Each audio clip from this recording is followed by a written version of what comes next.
with you. So as Kalea mentioned, I am from Texas with the Texas Blockchain Council, and we were blessed to have your first diplomatic mission to our summit. So really excited for being here today. And I'd like to start off with just my panelists here. If you could just tell a little bit about yourselves, starting with Samantha. Yeah, sure. Hi everyone, my name is Samantha Robertson. I'm the business development manager at Bitdeer. So I do pretty much any commercial negotiation for the development of our company. I'm realizing that I undersold Bitdeer a bit in my introduction earlier, but we are one of the largest Bitcoin miners in the world. Currently we have 775 megawatts of mining operational, with 200 more that will come online end of this year, and a pipeline that will bring us to about 1,500. And so we're pretty serious miners and have an insatiable need for energy, and I'm really excited for this opportunity. And although I am representing Bitdeer at this conference, I'm representing my own views on this panel. Awesome. Hello everyone, my name is Medi Naseri. I am the CEO and co-founder of Lincoin Technologies. We are a Vancouver-based Bitcoin mining tech startup. We started as a Bitcoin mining pool in 2021, but over the time we evolved to become an operations intelligence solution for the Bitcoin mining industry, supporting people all the way from sourcing the electrons from the grid, all the way to hashes to sats, and support them over the course of this process, help them calculate their real-time operational efficiency and operational break-even costs, and help them trade energy in real time and manage their operation. Thank you everyone. I'm excited to be part of this panel. Thank you very much. We're going to start our discussion with the financing of renewables and the way that Bitcoin mining assists with that. But before we go there, just taking a step back, this might be a review for some of you, but both of you have experience in working with several different grids. Particularly, Medi, your business model is helping Bitcoin miners negotiate those power contracts. So why don't we just start off by talking a little bit about the Alberta grid and what, in comparison and contrast to, let's say, others in US or Texas or here in Canada, so what makes what we're about to talk about with the monetization of it possible? What makes the Alberta grid unique? Sure. So probably the most unique part is that it is in Canada, and it is in a province which is supportive of every industry. So they're here to not to discriminate against the type of business. They're supportive. The market itself has still room to improve, but it is already, well, we can say like at a decent level to support flexible loads such as Bitcoin miners to be part of the grid, participate, and generate revenue. Yeah, and I think that's something to add on there is that from an ISO perspective, which is the system operator, it's actually very similar to ERCOT, which is the grid operator in Texas. And so a lot of the financial incentives for curtailment or load resource or demand response, any of those terms, do exist here. And I think that because Alberta, as we're going to discuss, is bringing a lot more renewables online, they can look to ERCOT and then even California to see what they've done. And I think as Jamie used the term leapfrog, I think there's a lot of that opportunity. Thank you for explaining that. And that was kind of the point that I wanted to bring out was Alberta led the way really in deregulating their grid back in 1996, I think. Texas was a decade later. And so what that does is it allows for market competition in price. So looking then at renewables, Alberta has said that they want to develop their grid to contain 30% renewables. But financing that expansion is a major challenge because renewables are intermittent. They're only working when the sun's shining and the wind's blowing. And so What are the key ways that digital asset mining can make solar, wind, and other renewable projects more financially accessible? So I'll go first. I think that we're actually in a really interesting time because almost everybody and their mother wants to invest in renewables. I think that the major factor to the success of any renewable project is going to be handling the intermittency, which is a technical piece from the grid operator, but it's also a financial piece. And so I think that what Bitcoin miners can really do is twofold. I think one is work with the grid operator and educate them on the unique attributes of our load and how that ability to curtail can be an asset to their system planning. And I think that also something that might be, it brings up financing, but actually co-locating with a renewable asset. And I think that I also am from Texas. I don't know if I mentioned that, but so I'm learning a lot, and I think this idea that HUD is doing just this independent power authority. I think things like that could make it to where the economics of a renewable project are attractive with some kind of anchor load. But then again, we can build modular data centers, but these are still data centers. It's an infrastructure project, and it's not a trivial investment the same way a generation asset is. And so those things are, I think, idealized, but it'll be interesting to see what the economics look like from both the power producer and the miner. And did Jim anything to add? Absolutely. I think there are two ways that Bitcoin mining or flexible load can provide the grid with some facilities in order to simplify the financing process.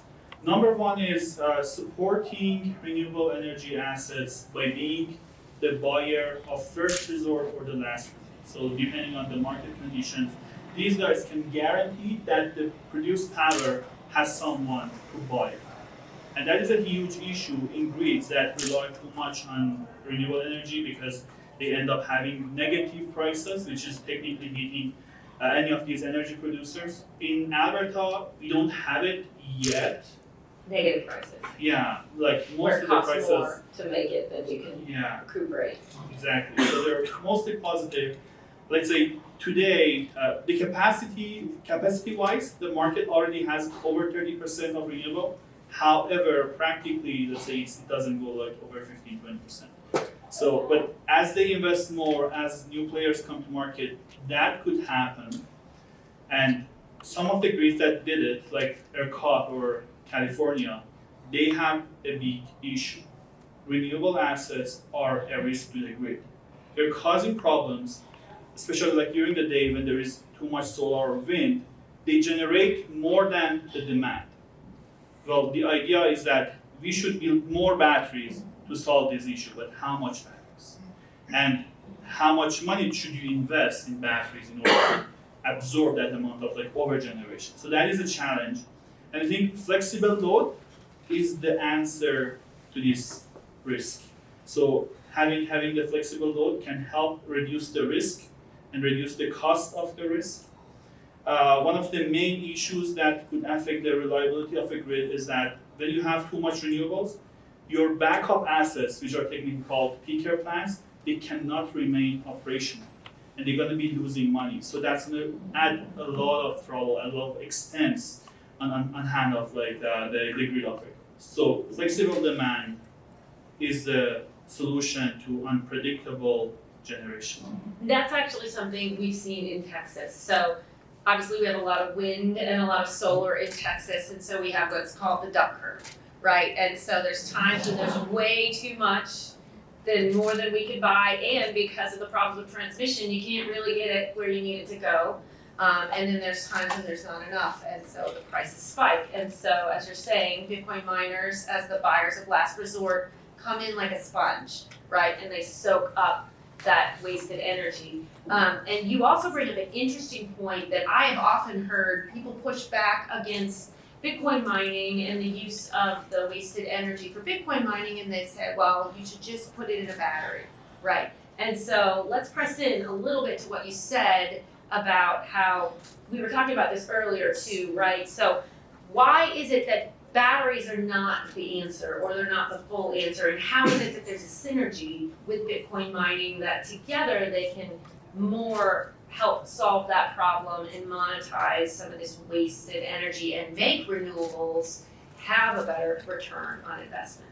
Absolutely. So there are two ways that batteries can monetize their operation. Number one is to participate in like demand response, fast frequency response programs.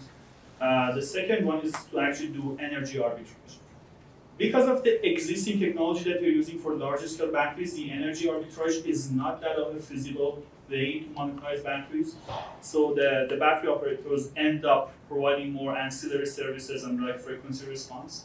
So, and they are like always pretty close to the 100% charge capacity. So they're not just charging for hours and hours and hours, they're just on it, just strategic moments, if there's an emergency, a little bit down, but there's not a lot of charging that needs to go on. Exactly. And there's a cap to it, but Bitcoin mining is a sink of energy, and there is no cap to it. You can consume Always take as more. much as. Yeah, I think that in the industry, Bitcoin mining has been referred to as a demand side battery. So just there's no technical limitation. But I think that's something that is an interesting opportunity for Alberta is that batteries, like computers or miners, get easily overheated. And so the controlling the environment that they're operating in is really critical. And so I think that when you're thinking about renewable investment in Alberta, where it's cold and dry, both of these technologies can do very well here and operate at nameplate capacity. So the potential, I think, is even higher to marry these two solutions in a way that can work for the grid. Beautiful. You know, that word demand response, probably most of you are familiar with it, but I've had quite an education in linguistics in learning about the language. And it's a beautiful thing because in Texas, people often, we're similar to Alberta, we're deregulated, we don't have the capacity to sell out as you do. So there was a lot of criticism and heat that came back against Texas because several years ago, 2 years ago, there was a storm and the grid went down. That was before a lot of the Bitcoin miners actually came in. But with demand response, and it's when there's a demand, the Bitcoin mining computers can turn off in an instant. And in our latest storm, we were able to provide back power equivalent to 1.5 million homes. And so, and whether that be that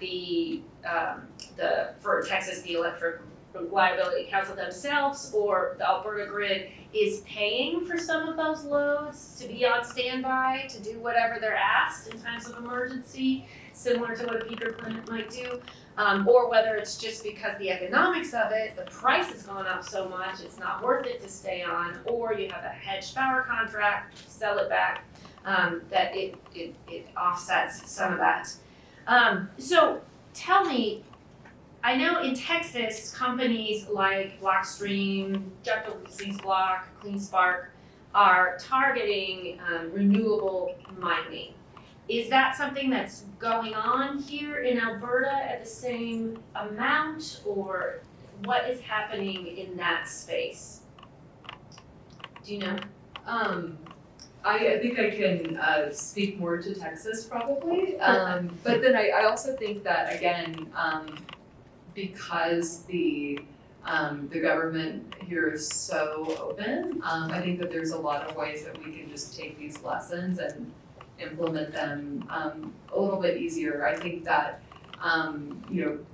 for the standpoint of red tape and regulation, I can totally understand why businesses want to get that out of the way, but I do think from the grid operator's perspective, we do need that technocratic expertise because what we're dealing with is really critical to everyone's life, electricity. And so I think that one thing that we can think of is is the only answer to co-locate with renewable asset, or can we use technology and create some kind of virtual power plant or anything like that, which they are piloting in Texas, which is, you can look up aggregated distributed energy resources. But I think that there's a lot of ways where we can see what other people are doing and then take the technology and improve it a lot faster, which is what I think would work here. I think that's a pretty interesting example, the case of like a stream block and like what they're doing with Tesla batteries. Before getting to that, we should clarify something. We are at the point of transition in energy. We are switching from like old source of energy to renewable sources. That's number one.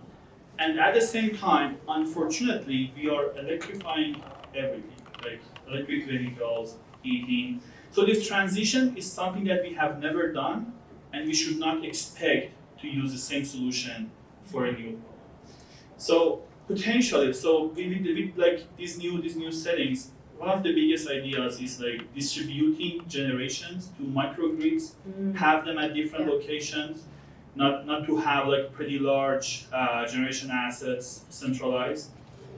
In that case, because there would be a lot of like intermittency in the generation, in the load, in like batteries, there are like so many variations. So we should come up and design new structures for microgrids, and for sure batteries, flexible compute or flexible load, and generations, renewable energy sources are going to be part of that microgrid.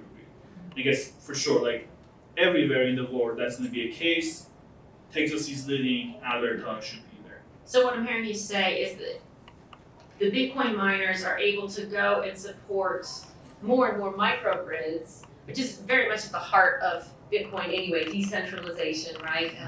All the different nodes. And so whatever it is, whether it's hydroelectric or wind or solar or some of the more dispatchable, whatever that community has, then Bitcoin mining is able to come there and help monetize it better by taking the excess and allowing these microgrids to flourish more and more.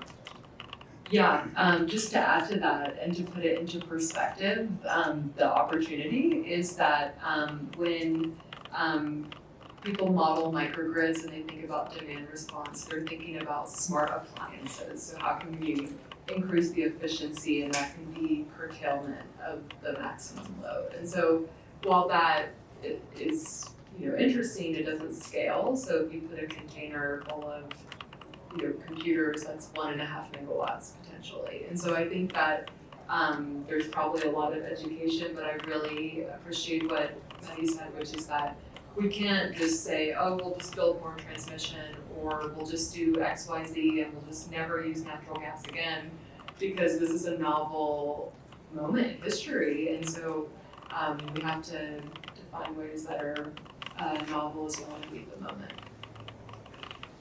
You mentioned curtailment. Let's move on to our third question, and this involves just the way that the grid works.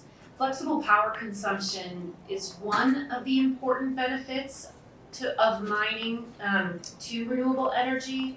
How can these projects best collaborate with regulators and energy grid operators to stabilize electricity supply and be a net benefit to the province? And just pushing into that, so the grid needs to stay at a certain level, right, 60 hertz.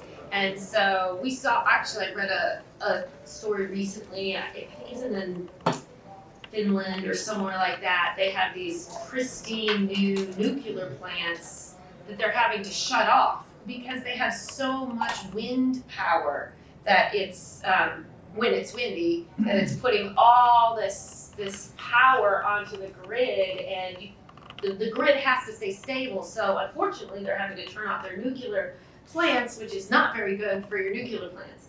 And so, so thinking about the grid and the importance of keeping it stable, that's what this question addresses. How is it that Bitcoin mining can assist with that?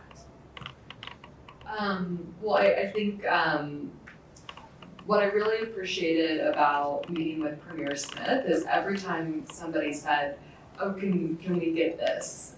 her first question was, well, what's the opposition? Like, how can I construct a strategy to help achieve this? And I think it's a similar notion where as somebody who wants to access the grid, we also have to say to the other stakeholders, what do you want? Like, how do you think we can help? Like, what are the actual problems? Because I think that going back to this idea of looking at new markets in a different way, maybe in Alberta, the answer isn't to have a scale Bitcoin mining data center, it's to have something else. But I think that working with people directly is probably going to get us where we want to go. And I am saying this very idealistically. I don't fully understand how to navigate the bureaucracy in Canada, but I do think that something that's worked really well in ERCOT is that as an industry, we've had really candid and transparent conversations, and it's allowed us to mutually study the problem on either side and come to a solution. So regarding stabilizing the grid and the case of Alberta, so there are two main programs that already exist. One is like operating reserves, which is technically an old school demand response program that whenever the commands come in, you can have 10 minutes or more to curtail and follow the command. But there is a new program that is being worked on also in ERCOT. That's also a new program. They call it like FFR or fast frequency response, where the loads should react in less than 500 milliseconds. Wow. People are implementing those through batteries right now, but Bitcoin mining has the potential to be part of that program at some point. Just imagine Bitcoin mining can follow that command. At the same time, I believe Bitcoin mining, co-location of Bitcoin mining with batteries is going to be critical in this case, because that would help battery operators to monetize their operations. And let's say they probably only need that power 1% of the time. The other 99% of the time, you can still monetize that energy and stay profitable. So what you're saying is this new program, it's going to require very rapid shutting off. Is there the development, I know in Texas there's a couple companies, Lancium being one of them, that's working on software that ERCOT can use, and again, they would be paying the Bitcoin mining company to be hooked up where they can turn off and on as needed. And that would that enable the Bitcoin miners to be able to participate in a program like that where it had to be instant? No, that program specifically is called CLR, so that one is also pretty slow program. That's not like FFR, Okay. so that's a separate story, another story. But the case that using Bitcoin mines to act as fast as half a second, that's still in R&D. So that's not going to be a software for sure, because if you're using a software, the propagation of the command or the message from the cloud server to the location, that's going to take more than half a second. So that's not going to be the case for sure. They need some devices at the location that does the measurement and reacts, and that's going to be a power electronics device, not necessarily a software or program. So I'm curious because Bitcoin mining computers are some of the fastest response. I mean, when you're talking about batteries, yeah, they can go off, but they can come on in an instant, but they're not usually on, right? They're only on for a little bit. So is there a reason that it's so fast that it excludes Bitcoin mining computers? So that's the topic of our day-to-day R&D at Lincoin. We are kind of characterizing different types of firmware devices in terms of response time, how they could be part of the grid at large. What I can tell, as long as we are relying on the software to send commands to ASIC devices, they're not going to react in faster than 30 seconds. So you can't probably expect faster response software-wise. if you want to achieve that level of response, you should be doing some sort of like inverter power electronic type of technology that enables you to actually respond as fast. Can you help me understand why the need for it to be so instant? You know, and not wait another 30 seconds for the software command to go through? So in a power grid, there is supply and demand. It is always functioning at an equilibrium point. Let's imagine an incident happens, let's say a generation asset goes offline, and that could cause the frequency of the grid to just drop, right? If the frequency of the grid drops less than a certain amount, the entire grid goes offline. And that could take days in order to bring that entire grid online. In order to prevent that, you have to have mechanisms to keep the grid balanced and operational all the time. And that like half a second, that technically what they say 6 cycles of a 60 hertz grid. That would be around like 400 millisecond-ish of response time, which is healthy for the grid. Okay. And I think it's, Bitcoin mining doesn't have to achieve that to still be an asset to the grid. And I think that, I'm excited that there's a lot of R&D because I think, you could just trip the breaker and then cut it off. But that's obviously not the ideal solution. But I do think that for these, fast frequency or sub-second ancillary services, there are other technologies or even technologies we haven't created yet that we can always pair with the data center. That's very well said. And again, the beauty of the point that you both made, really, that we're going into a new world where if you're going to be taking some of the more dispatchable stuff offline and putting more of the intermittent stuff online, you're going to need creative solutions in order to keep the grid stable and to be able to monetize. And so Bitcoin mining is one of the pieces in that puzzle.